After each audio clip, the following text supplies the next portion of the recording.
आपको अहम खबर से आगाह करें, लेफ्टिनेंट जनरल फैज हमीद को तहवील में ले लिया गया है। Lieutenant general retired Faiz Hamid को तहवील में ले लिया गया है। अहम खबर जिसके हवाले से आपको अपडेट कर रहे हैं, lieutenant general retired Faiz Hamid को तहवील में ले लिया गया।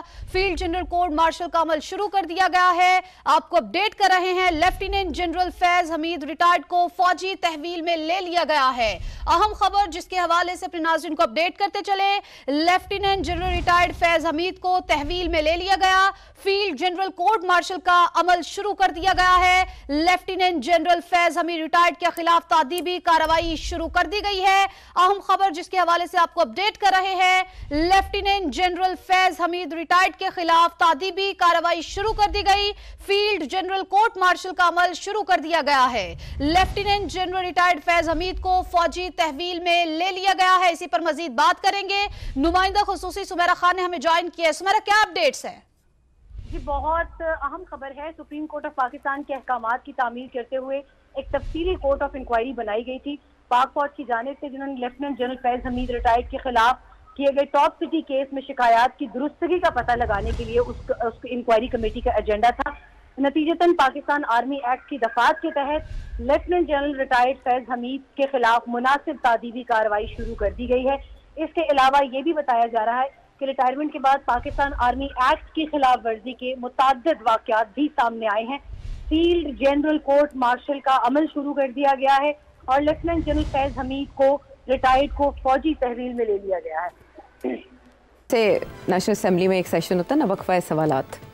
आज वक्फा सवालात। अच्छा, आज अवामी दौर आ गया। आज अवामी दिन, अवामी दौर, अवाम के नाम जो लोग आपको देखते हैं। असल में सवालों में भी इतनी वैरायटी है कि हमारा शो क्योंकि रोज़ाना जनरल टॉपिक्स पे होता है, करंट अफेयर्स पे, सवालों में भी इस तरह के ही मामलात आए हुए हैं। यार, मैं तो आपको हमेशा कहता हूँ कि 2-3 सवाल ले लिया करें। अच्छा। आप लोग हमेशा मुझे कहते हैं टाइम नहीं रहा, आज ये बड़ा इंपॉर्टेंट इशू आ गया है। सारी चीज़ें चलती रहती हैं, हमेशा हमें सवाल लेने चाहिए। बिल्कुल, हाँ। हम लोग भी तो देखना चाहते हैं, उनके सवालों के जवाब मिलना चाहिए। हाँ, शुक्र है आज आपने ये फैसला किया है कि वो घिसे पिटे हर रोज़ के बयान सियासतदानों के तो वो हम नहीं करेंगे। आज हम कुछ सोच विचार करेंगे। हाँ, सियासतदानों के घिसे पिटे सवालात की वजह से ये सवालात, उनके बयानात की वजह से ये सवालात आते हैं। चलो लेट्स स्टार्ट। बड़ा ही मज़े का सवाल है। आपको पता है हमारे सियासत की अपॉइंटमेंट, रिटायरमेंट या फिर अमेरिका में कौन सा प्रेसिडेंट आएगा तो पाकिस्तान में हुकूमत चेंज होगी, यही होता है ना हमारी सियासत घूमती जैसे। या बांग्लादेश में जो तब्दीली आई उसका वो यहाँ आएगी या नहीं आएगी। हाँ, तो ये जो सवाल है बासित साहब न्यू जर्सी से, ये कुछ ऐसा ही सवाल कर रहे हैं। अच्छा। जी, आपका मुशाहिदा, तजर्बा और आपकी चिड़िया अगले साल जनरल आसिम मुनीर की एक्सटेंशन के बारे में क्या बताते हैं? जी बताएं। ओह, आप कह रहे थे मज़े का सवाल है। ये मज़े का सवाल नहीं है, बड़ा ख़तरनाक सवाल है। ये मेरा चाहते हैं कि मेरा शो बंद हो जाए, यही चाहते हैं ना। इसमें क्या ऐसी बात है कि आपका शो बंद हो जाएगा? नहीं, मतलब है कि मतलब क्या यहाँ का रेड लाइन है क्या? नहीं, रेड लाइन तो नहीं है। तो फिर पर कटते हैं क्या? तो फिर ये जलते हैं। अच्छा, तो फिर जवाब जवाब देना पड़ेगा। हाँ। आपने मुझे मतलब है ये क्या है कि मजे का सवाल है। हाँ। ये मजे का नहीं है। नहीं, इससे पता चलेगा ना कि कौन। स्पेकुलेशन हमें नहीं करनी चाहिए। नहीं करनी चाहिए, एहतियात करनी चाहिए आपके ख्याल में? नहीं, एहतियात तो खैर हर चीज पे आजकल के जमाने में करनी चाहिए, क्योंकि एहतियात वाहिद इलाज है। हाँ, वाहिद इलाज है, सर्वाइवल। आप नहीं कर रहे बात, लेकिन उमर अयूब साहब ने तो कर दी है, पता है? अच्छा, क्या कहता है? चले, मेरा ख्याल है उन्हीं की जुबानी आपको सुनवाते हैं। उनसे सवाल किया गया इसी बारे में। आप तो दामन बचा रहे हैं ना, उन्होंने नहीं बचाया ना। अब मुझे कुछ कहना पड़ेगा। हाँ, कहना पड़ेगा। सुने वो क्या कह रहे हैं। चले, मेरा ख्याल है कि उमर अयूब साहब ने आधा जवाब तो दे ही दिया है। क्यों आयशा? जी बिल्कुल। हाँ, वो तो कहते हैं कि जब टाइम आएगा तो देखा जाएगा एक्सटेंशन देनी है कि नहीं देनी। तो अब सवाल ये है कि क्या एक्सटेंशन मिलेगी या नहीं मिलेगी, तो अब पेशेंट को ही करनी पड़ेगी। लेकिन तजाद किया ना चीफ जस्टिस को, उन्होंने कहा फौरन घर जाएं, लेकिन आर्मी, हाँ जी, उन्होंने कहा उनका तो टाइम पूरा तो वो घर जाएं, लेकिन आर्मी चीफ का क्योंकि मुल्की हालात है, मुल्की मफाद है। अच्छा, वो तो ज्यादा बड़ा दायरा है। चलिए फिर आज हम जिसे कहते हैं ना कि जिन्होंने छलांग मार देने हैं। देखिए, बात यह है कि इस वक्त जो कानून है, कानून के मुताबिक तो वो 64 की उम्र तक रह सकते हैं आर्मी चीफ। बाजवा साहब के लिए ये कानून तब्दील किया गया था और वो it was not specific to him, so this means that he can stay as army chief till the age of 64। But term जो होती है वो 3 साल की होती है। दैट मीन्स नाउ सिंपली एक स्ट्रोक ऑफ द पेन के साथ उस वक्त जो भी हुकूमत होगी, अगर वो चाहेगी तो इनको एक्सटेंशन मिल सकती है, और क्या मिलेगी या नहीं मिलेगी वो अलग सवाल है। अच्छा, अब आइए आप, इसका जो ताल्लुक़ है कि मिलेगी या नहीं मिलेगी, ये आपको उमर अयूब ने इसका जवाब दे दिया। बेसिकली वो ये कह रहे हैं कि उस वक़्त के हालात देखने पड़ेंगे। मगर इससे मुझे अब याद आ गया, और शायद ये इशारा भी मैं करूँगा, आप समझ जाइएगा, कि जब नवाज शरीफ साहब ने बाजवा साहब के ख़िलाफ़ बातें की थी, तो उस वक़्त तो ऐसे लगता था कि अब सवाल ही पैदा नहीं होता कि बाजवा साहब को जब एक्सटेंशन का वक्त आएगा तो नून लीग कभी भी सपोर्ट नहीं करेगी, क्योंकि नवाज शरीफ साहब ने तो इल्ज़ाम लगा दिया था कि इनकी वजह से ये सारा क्राइसिस हो रही है। तो जब वक्त आया तो उस वक़्त सारी मुस्लिम लीग पहुंच गई लंदन, और लंदन पहुंच गई, उन्होंने कहा जी कि हमें एक्सटेंशन, इमरान खान तो एक्सटेंशन दे ही रहा है, और अगर हमने ना दी तो फिर हम बिल्कुल ही आइसोलेट हो जाएंगे और एक ज़ाती भी इशू बन जाएगा आर्मी चीफ़ के साथ। इस वक्त इतना ज़ाती इशू नहीं है, एक सियासी इशू चल रहा है, और वो चाहते हैं कि उनको एक्सटेंशन मिले, और इमरान खान ने उनको एक्सटेंशन देनी है, उसके लिए तैयारी है पूरी। तो अगर हम बाहर बैठे रहेंगे तो फिर आगे हमें कोई मौके नहीं मिलेंगे कि हम दरार डालें इनके दरमियान। और जो हमारी सारी स्ट्रेटजी है कि to divide the army chief from Imran Khan, वो फिर कामयाब नहीं होगी। ये जो प्रेशर हम डालने की कोशिश कर रहे हैं, इसलिए मेरा ख्याल है कि हमें भी इसको सपोर्ट करना चाहिए। अब उनकी वो सियासी फ़ैसला था कि जी अगर हम नहीं सपोर्ट करते तो फिर बिल्कुल कोई चांस नहीं है आखिर बाजवा साहब को के करीब होने का और दरार डालने का बिटवीन बाजवा साहब एंड इमरान खान। तो इसलिए बेहतर ये एक चीज़ होने जा रही है, तो इस वक्त असूलों पे क्या खड़े होने की ज़रूरत है, इस वक्त मौका परस्ती होनी चाहिए, और मौका परस्ती यही है कि हम बाजवा साहब की एक्सटेंशन जो है उसको सपोर्ट करें, बाहर ना खड़े रहें। डिवीज़न नहीं होनी चाहिए इसके ऊपर। मियाँ साहब मान गए इस बात को, हालांकि वो खुश नहीं थे, मगर वो मान गए। उन्होंने कहा चलो फिर ठीक है, अगर सारी पार्टी यही कह रही है तो कर देते हैं। और आखिर में हुआ क्या कि वो इनके काम आई, क्योंकि इन्होंने बाजवा साहब को न्यूट्रलाइज़ कर दिया उस एक्सटेंशन के साथ। और जब वक्त आया और वो थोड़े से मतलब है कि नाराज़ हो गए इमरान खान से या दूर होने लगे, वो सेम पेज में के क्रैक्स आने शुरू हो गए, तो ये जो पॉलिसी थी नून लीग की, ये कामयाब हुई, क्योंकि इन्होंने बाजवा साहब के साथ रबते शुरू कर दिए और बाजवा साहब ने इनके साथ रबते शुरू कर दिए, और जिसकी वजह से फिर आखिर में इनको कामयाबी हुई और बाजवा साहब और इमरान खान के दरमियान एक दरार पड़ गई थी। अब सूरत हाल ये है कि उमर अयूब भी यही बात कह रहे हैं। बड़ी इंटरेस्टिंग बात है, और ये रिसेंटली जो इमरान खान ने जो बयान दिया है कि हम जिन लोगों ने May 9 में हिस्सा लिया था, अगर उनके ख़िलाफ़ कोई एविडेंस है तो हम कंडेम करेंगे और उनको सपोर्ट भी, और अब सिपा सलार और इस किस्म की बातें करनी शुरू कर दी हैं कि उनको अटैक ना करें एंड सो ऑन। तो ये अब PTI की भी इसी किस्म की स्ट्रेटजी शुरू हो गई है कि किसी तरीके के साथ ये जो इशू बन गया है between Imran Khan and the army chief, इसको थोड़ा सा लाइटन किया जाए, इसको रिड्यूस किया जाए, ताकि अगर कल को कोई मौका आए तो हम भी उसी किस्म का रोल अदा कर सकें जो कि नून लीग के लीडर्स ने किया था विद बाजवा साहब, और आर्मी चीफ को थोड़ा सा न्यूट्रलाइज़ करें हम, क्योंकि वो ज़ाहिर बड़े नाराज़ हैं इन लोगों के साथ जिस तरीके से उनके साथ रवैया किया गया, और उसके बाद खान साहब का शुरू में, और उसके बाद खान साहब के हिदायत के ऊपर सारी PTI ने जो कुछ सोशल मीडिया पे उनके ख़िलाफ़ किया। तो ये अब उमर अयूब ने इस बात को खुला छोड़ दिया। अच्छा, अब इसका ये मतलब है कि उनकी उम्मीद ये है कि किसी न किसी स्टेज पे ये इशू खड़ा होगा और उन्हें भी सोचना पड़ेगा। इसलिए बेहतर यही है कि इसी वक्त कोई इस किस्म का बयान ना दिया जाए जिसके साथ सारे दरवाजे बंद कर दिए जाए।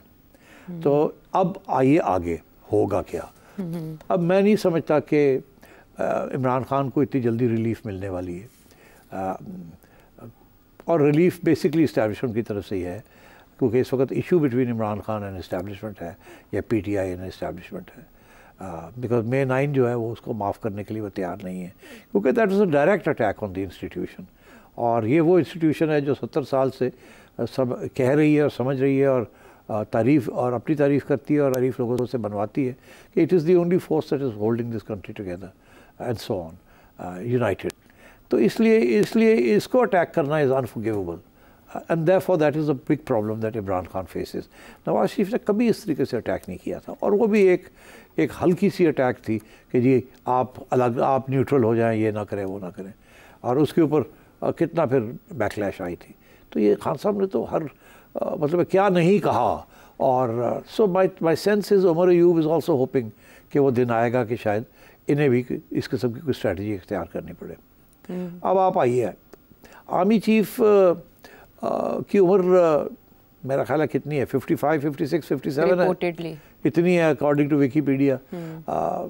तो कानून जो बनाया था जब बाजवा साहब के लिए, वो यही था कि किसी आर्मी अफसर को एक्सटेंशन नहीं मिलेगी, मगर ये रूल जो है ये आर्मी चीफ को अप्लाई नहीं करता, और उनकी जो है वो 64 की उम्र तक उनको एक्सटेंशन मिल सकती है, और वो प्राइम मिनिस्टर का प्रेरोगेटिव होगा।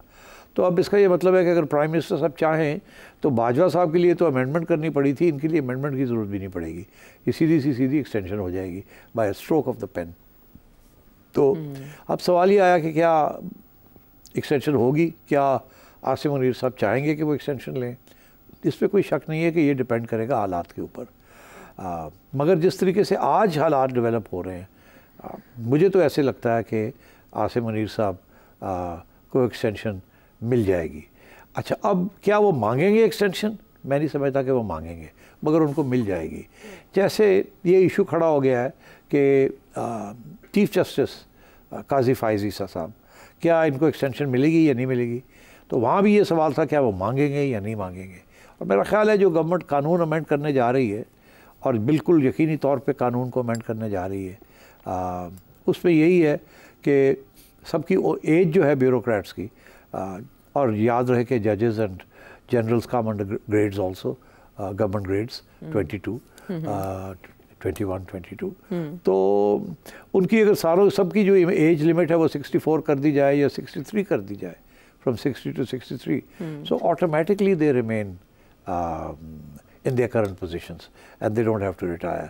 तो ये जो 3 साल की जो लिमिट थी आर्मी चीफ की, वो तो वैसे ही एक्सटेंड हो सकती है।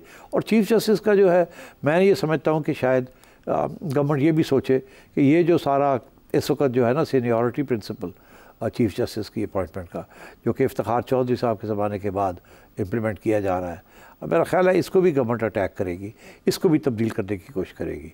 इसीलिए ये सारी चीज़ें जो है ना ये पाइपलाइन में हैं, अगले 2-3 माह के अंदर अंदर बहुत कुछ होने वाला है, और पार्लियामेंट हरकत में आने वाली है, और वो हरकत में जब आएगी तो जाहिर है कि उस वक़्त सुप्रीम कोर्ट के साथ या कुछ जजेस के साथ क्लैश होगा, और इसलिए लुक आउट फॉर इट।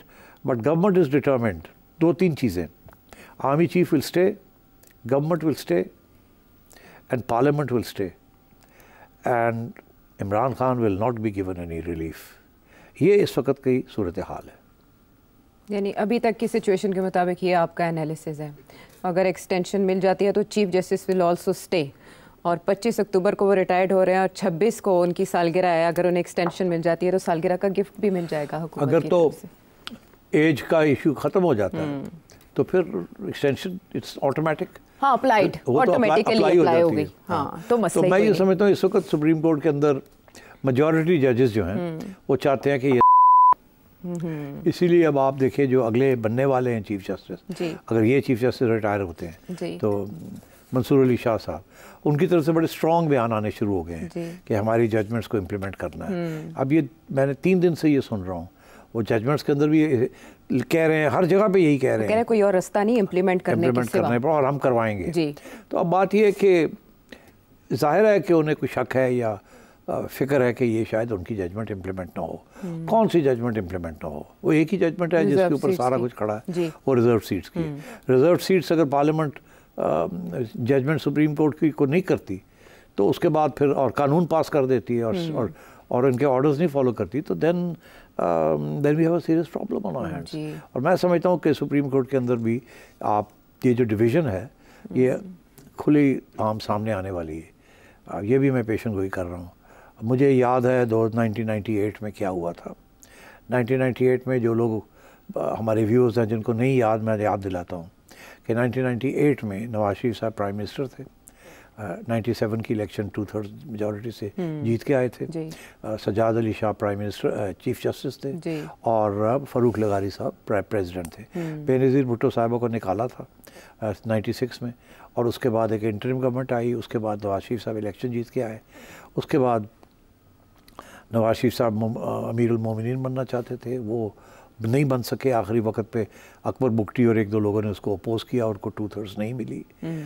और उसके बाद चीफ जस्टिस साहब जो सजाद अली शाह साहब थे और फ़रूक लगारी साहब, फैसला ये हुआ कि फ़रूक लगारी साहब से 8th अमेंडमेंट के पास ख़त्म करने हैं। अच्छा। और सजाद अली शाह को रैप ठीक करना कि ये गड़बड़ ना करे। और सजाद अली शाह गड़बड़ करने शुरू हो गए थे। तो उस वक्त फिर ये हुआ कि डिवीज़न हो गई। सीन्स हमें याद हैं कि मुस्लिम लीग नून के लोगों ने सुप्रीम कोर्ट के दीवानों टाप के और धमकी दी थी, और उस वक्त 12 जजेस एक तरफ हो गए और एक जज एक तरफ था, और वो कह रहे थे कि ये जुडिशल कू है। और वो जुडिशल कू अंदर हुआ और उसकी वजह से सजाद अली शाह को अलग कर दिया गया। एक नए चीफ जस्टिस जजेस ने इलेक्ट करके बना दिए गए। अच्छा। और उनको खड़ा कर दिया चीफ जस्टिस। सजाद अली शाह ने फ़रूक लगारी को ख़त लिखा कि जी ये क्या हो रहा है, आप सुप्रीम कमांडर हैं, आप फ़ौज को कहें मुझे प्रोटेक्ट करें। अच्छा। सो फ़रूक लगारी साहब ने ख़त लिखा, फ़ौज ने कहा हम मिनिस्ट्री ऑफ डिफेंस में आते हैं। उन्होंने उनकी प्रोटेक्शन तो कर दी, मगर फ़रूक लगारी का साथ नहीं दिया। फिर इसकी वजह से सजाद अली शाह को भी रिज़ाइन करना पड़ा और फ़रूक लगारी को भी रिज़ाइन करना पड़ा।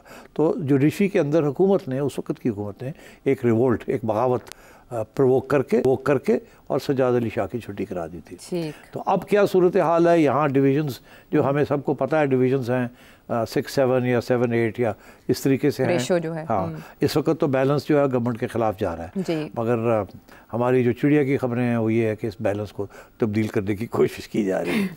इससे ज़्यादा बात मैं नहीं करूँगा। तो इसलिए मैं ये कहूँगा अपने साथियों को, दोस्तों को, व्यूअर्स को कि स्टे ट्यून्ड, बहुत कुछ होने जा रहा है अगले 2-3 महीने में। जागते रहना। हमारी जो चिड़िया की खबरें हैं वो ये है कि इस बैलेंस को तब्दील करने की कोशिश की जा रही है। इससे ज़्यादा बात मैं नहीं करूँगा। तो इसलिए मैं ये कहूँगा अपने साथियों को, दोस्तों को, व्यूअर्स को कि स्टे ट्यून्ड, बहुत कुछ होने जा रहा है अगले 2-3 महीने में। जागते रहना।